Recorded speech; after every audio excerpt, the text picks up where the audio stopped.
Okay, in this series of finding a job position or finding an opportunity and taking advantage of that, we previously talked about preparing for opportunities, and that is in different ways, getting your education, getting work experience, etc. We visit those throughout this entire video series. But in this video, I want to specifically focus on making connections. It is the value of connections in the workplace.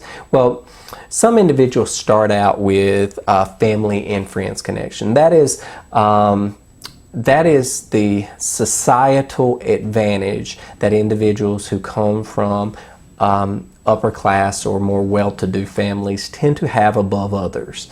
That is, there are other advantages with coming from a wealthy background, of course, the ability to go to elite schools and the benefits that come with that and everything. But the ability to call upon your friends and family for connections to make opportunities arise for you is probably the single greatest advantage that an individual who has these connections has over the rest of the world.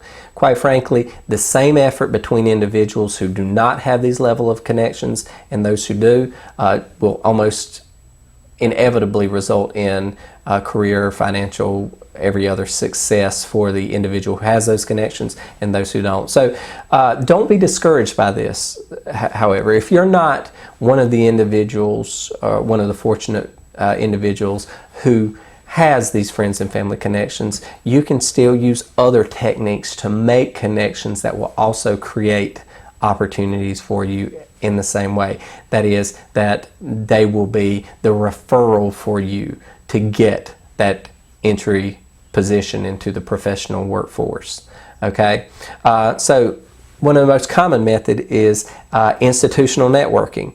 Now, that can be any level of professional society, so you can join organizations and things like that, particularly as a student. Even before you're a professional, start attending these group meetings and things like that to meet people and to let people understand what your area of interest is, what you're doing to work towards that.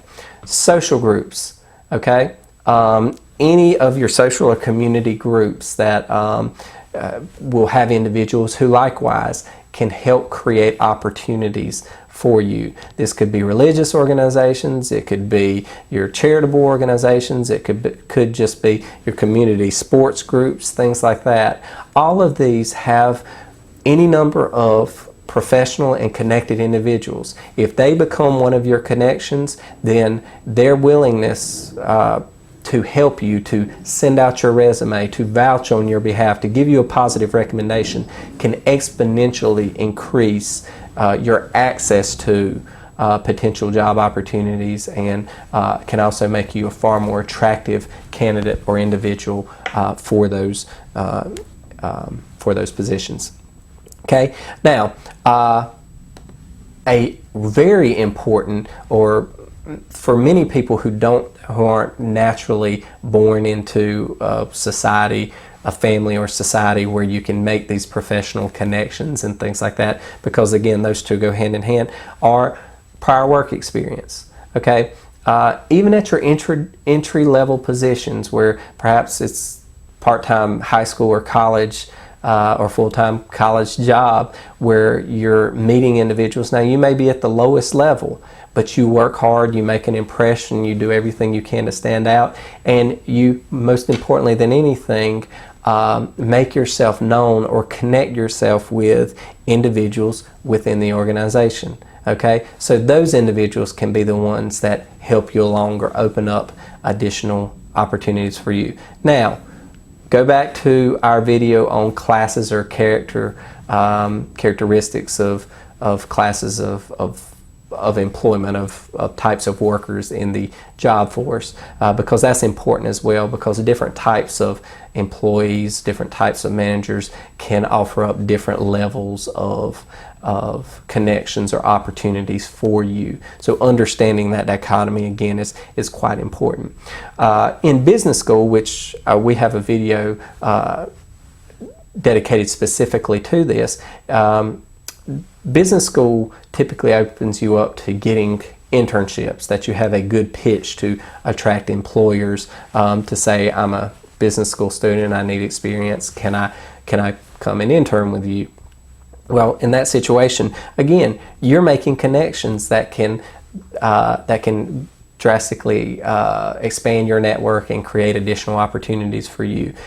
So again, please watch that video lecture on internships and their importance, because again, it's probably outside of a top business school that can bring on-campus interviews for you and things like that, it's probably the single biggest benefit you have as a business school student for creating future opportunities. That is to get some professional experience in an internship and make those connections that are necessary to, again, get that first job that you're looking for, because as we discuss in different lectures, that initial job is very important and often indicative about where you'll go in your career. So just keep that in mind, that the importance of past job experience and your ability to do internships to make connections that can help you going forward.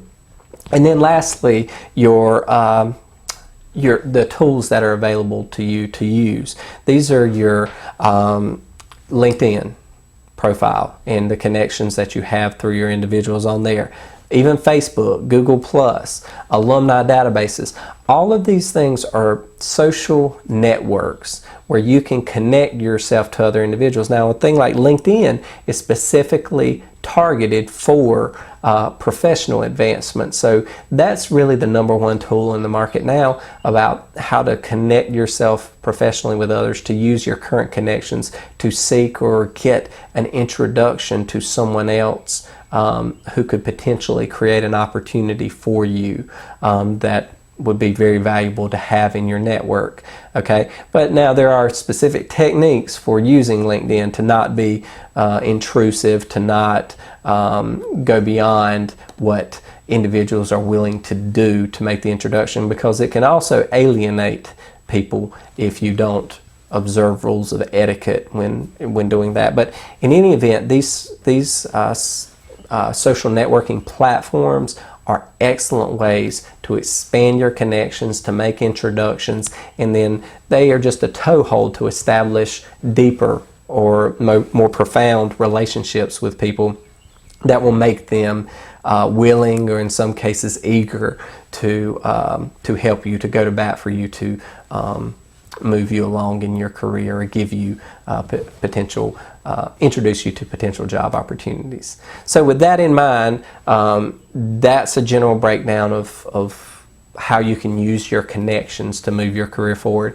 Start with friends and family, institutional networking through professional or social societies, prior work experience or the ability to go out and get internships to make new connections, and then your social networks that you're a part of and how you can use those to reach out to individuals to further cement relationships that, as part of your connections, can ultimately result in opportunities for you.